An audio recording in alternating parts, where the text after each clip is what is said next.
রাষ্ট্রের পক্ষ থেকে কৃষকদের জন্য বরাদ্দকৃত সার সরাসরি যেন কৃষকরা পায় তার ব্যবস্থা আমরা করতে চাই।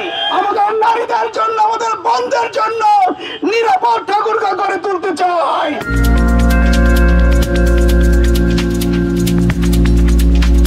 পতাকা হাতে তুলে নিয়েছি, এই পতাকাকে আমরা পৃথিবীর মানচিত্রে উন্নত করে তুলে ধরতে চাই। এই পতাকাকে আমরা নিরাপদ করতে চাই। এই পতাকাকে আমরা আরো সমৃদ্ধ করতে চাই।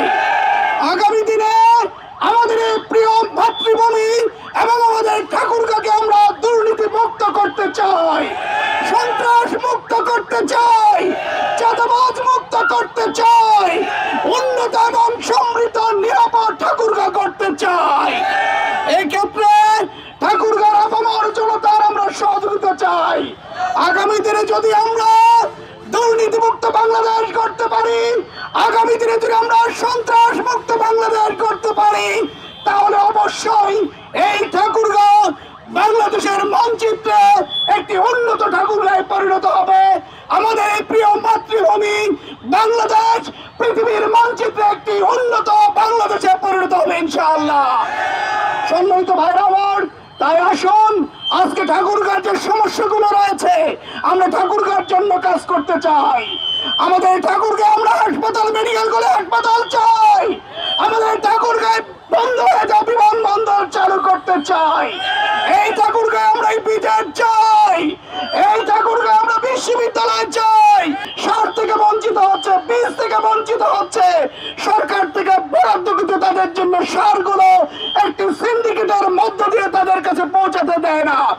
আগামী দিনে এই সিন্ডিকেট ভেঙে দিয়ে রাষ্ট্রের পক্ষ থেকে কৃষকদের জন্য বরাদ্দকৃত সার সরাসরি যেন কৃষকরা পায় তার ব্যবস্থা আমরা করতে চাই। আগামী দিনে আমাদের হিন্দু ভাইদের জন্য নিরাপদ ঠাকুরগাঁ করে তুলতে চাই, সম্প্রীতির ঠাকুরগাঁ করে তুলতে চাই। আমাদের নারীদের জন্য, আমাদের বোনদের জন্য নিরাপদ ঠাকুরগাঁ করে তুলতে চাই। আমাদের বেকার যুবক ভাইদের জন্য কর্মসংস্থানের ব্যবস্থা করতে চাই। আগামী দিনে এই ঠাকুরগাঁয় যেন কোনো ভাই এবং বোন যেন বেকার না থাকে তার ব্যবস্থা আমরা করতে চাই। তাই আসুন আগামী দিনে বেকার মুক্ত, দুর্নীতি মুক্ত, চাঁদাবাজ মুক্ত, সন্ত্রাস মুক্ত উন্নত ঠাকুরগাঁ করে তোলার প্রত্যয়ে আমরা সবাই মিলে কাজ করি।